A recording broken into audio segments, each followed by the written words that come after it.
क्या आप जानते हैं 31 दिसंबर को पुत्रदा एकादशी का व्रत क्यों नहीं रखना चाहिए? दिसंबर को पुत्रदा एकादशी का व्रत क्यों नहीं रखना चाहिए, इस विषय पर एक लोक प्रचलित कथा इस प्रकार बताई जाती है। प्राचीन समय में एक नगर में धर्मपरायण स्त्री रहती थी, जो हर एकादशी का व्रत बड़े नियम और श्रद्धा से करती थी। एक वर्ष पौष मास की पुत्रदा एकादशी अंग्रेजी कैलेंडर के अनुसार 31 दिसंबर को पड़ गई। उस दिन पूरे नगर में नववर्ष के कारण शोर शराबा, नाच गाना, मांस मदिरा और रात्रि में जागरण के नाम पर सांसारिक भोग विलास हो रहा था। उस स्त्री ने देखा कि वातावरण में न तो पवित्रता है, न सात्विकता और न ही व्रत के योग्य शांति। फिर भी समाज के दबाव में आकर उसने व्रत तो रख लिया, लेकिन दिन भर मन अशांत रहा, पूजा में एकाग्रता नहीं बन पाए और रात्रि जागरण भी भक्ति के स्थान पर कोलाहल में बीत गया। उसी रात उसे स्वप्न में भगवान विष्णु के दर्शन हुए, जिन्होंने कहा कि एकादशी का व्रत तिथि से अधिक भावना और पवित्र वातावरण से जुड़ा होता है।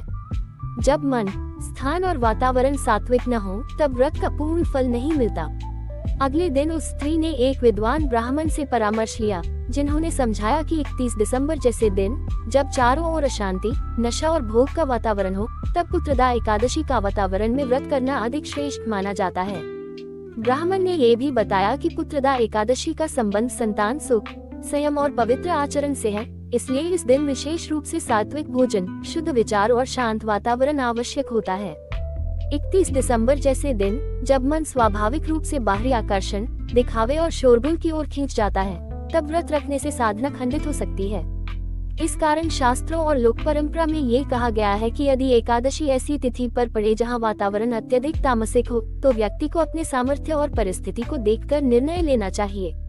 इसी सीख के साथ यह कथा बताती है कि भगवान विष्णु बाहरी उपवास से अधिक अंतःकरण की शुद्धता को महत्व देते हैं, और सच्ची भक्ति वही है जो शांत मन, संयम और श्रद्धा से की जाए।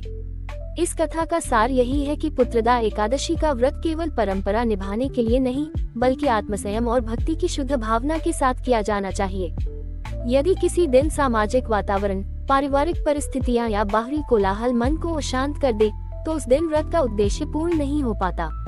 इसलिए बुजुर्गों और विद्वानों का मत है कि 31 दिसंबर जैसे दिन, जब अधिकतर लोग भोग विलास, दिखावे और उत्सव में डूबे रहते हैं, तब व्रत करने के बजाय मन में भगवान विष्णु का स्मरण करना, सात्विक आचरण अपनाना और अगले उपयुक्त अवसर पर श्रद्धा से एकादशी व्रत करना अधिक फलदायी होता है।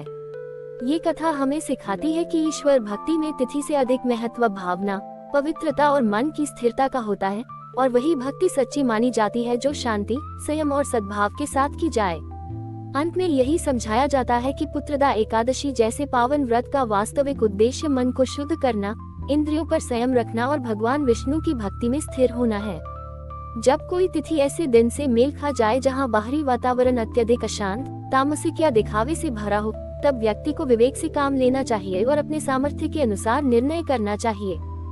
यदि व्रत नियम पूर्वक, शांत मन और सात्विक वातावरण में संभव न हो, तो उस दिन केवल नाम स्मरण, कथा पाठ और अच्छे कर्म करना भी पुण्यदायी माना गया है। इस कथा का संदेश यही है कि ईश्वर बाहरी आडंबर नहीं, बल्कि अंतःकरण की शुद्ध भावना देखते हैं। इसलिए भक्ति वही श्रेष्ठ है जो शांति, संयम और सच्चे विश्वास के साथ की जाए। इस प्रकार यह कथा भक्तों को ये सीख देती है कि हर धार्मिक व्रत समय, स्थान और मनस्थिति की शुद्धता से जुड़ा होता है।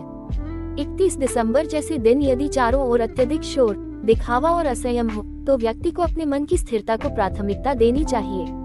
ऐसे में भगवान विष्णु का शांत चित्त से स्मरण करना, कथा सुनना, सात्विक विचार रखना और अगले उपयुक्त अवसर पर पूर्ण श्रद्धा से एकादशी व्रत करना अधिक कल्याणकारी माना जाता है।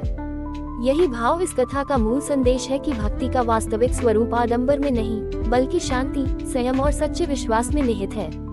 अंततः इस कथा का निष्कर्ष यही है कि पुत्रदा एकादशी जैसे पवित्र व्रत का पालन विवेक, श्रद्धा और परिस्थितियों को समझकर करना चाहिए। यदि तिथि 31 दिसंबर जैसे दिन से जुड़ जाए, जहां वातावरण मन को भटका दे और संयम बनाए रखना कठिन हो, तो भक्त के लिए सबसे श्रेष्ठ मार्ग यह माना गया है कि वह अपने मन को शुद्ध रखे, भगवान विष्णु का स्मरण करे, कथा का पाठ करे और सात्विक आचरण अपनाए। शास्त्रों और लोकमान्यताओं में भी यही भाव मिलता है कि ईश्वर को दिखावे से अधिक सच्ची भावना प्रिय है। इसलिए भक्ति वही श्रेष्ठ है जो मन की शांति, संयम और विश्वास के साथ की जाए। यही इस कथा का अंतिम संदेश है। फोल्डेड हैंड्स और अंत में भक्तों से यही प्रार्थना की जाती है कि वे किसी भी व्रत या धार्मिक कर्म को अंधानुकरण के रूप में न करें, बल्कि उसके पीछे छिपे भाव और उद्देश्य को समझें। पुत्रदा एकादशी का व्रत संतान सुख, पारिवारिक शांति और आत्मिक शुद्धि से जुड़ा हुआ है, इसलिए इसे उसी समय और उसी वातावरण में करना श्रेष्ठ माना गया है जहां मन स्थिर, विचार शुद्ध और वातावरण सात्विक हो। यदि 31 दिसंबर जैसे दिन सामाजिक परिस्थितियां, उत्सव या कोलाहल भक्ति में बाधा बने, तो दोष भावना में नहीं बल्कि परिस्थिति में माना जाता है। ऐसे समय में भगवान विष्णु का नाम स्मरण, संयमिताचरण और मन की पवित्रता बनाए रखना भी उतना ही पुण्यदायी माना गया है। यही इस कथा का अंतिम सार है कि ईश्वर बाहरी तिथि या दिखावे से नहीं, बल्कि भक्त के शुद्ध हृदय, सच्ची निष्ठा और संयमपूर्ण जीवन से प्रसन्न होते हैं। इसी भाव के साथ यह कथा पूर्ण होती है। फोल्डेड हैंड्स इस कथा के माध्यम से यही समझाया गया है कि हर धार्मिक व्रत का मूल उद्देश्य आत्मशुद्धि और ईश्वर से जुड़ाव होता है। पुत्रदा एकादशी जैसे पावन व्रत को तभी पूर्ण फलदायी माना जाता है जब उसे शांत वातावरण, सात्विक आचरण और स्थिर मन के साथ किया जाए। यदि 31 दिसंबर जैसे दिन बाहरी परिस्थितियां भक्ति में बाधा बने, तो स्वयं को दोषी मानने के बजाय विवेक से निर्णय लेना ही धर्म है। ऐसे समय में भगवान विष्णु का स्मरण, अच्छे कर्म, सत्य और संयम का पालन करना भी उतना ही पुण्य प्रदान करता है। यही इस कथा का संदेश है कि सच्ची भक्ति तिथि से नहीं, भावना से होती है, और वही भक्ति ईश्वर को स्वीकार्य होती है जो मन की शांति और श्रद्धा के साथ की जाए। अंत में इस कथा का यही अंतिम संदेश है कि पुत्रदा एकादशी या कोई भी व्रत केवल कैलेंडर की तिथि नहीं, बल्कि मन, विचार और वातावरण की पवित्रता से जुड़ा होता है। 31 दिसंबर जैसे दिन यदि चारों ओर अशांति, शोर शराबा और असंयम का वातावरण हो, तो भक्त के लिए सबसे बड़ा धर्म ये है कि वह अपने अंतःकरण को शुद्ध रखे और भगवान श्रीहरि विष्णु का स्मरण करे। शास्त्रों और संतों का भी यही मत है कि ईश्वर को बाहरी उपवास से अधिक सच्ची भावना, संयम और श्रद्धा प्रिय है। इसलिए यदि ऐसी तिथि पर पूर्ण व्रत संभव न हो, तो निराश होने की आवश्यकता नहीं, बल्कि शांत मन से कथा पाठ, नाम जप और सात्विक आचरण अपनाना ही सच्ची भक्ति मानी जाती है।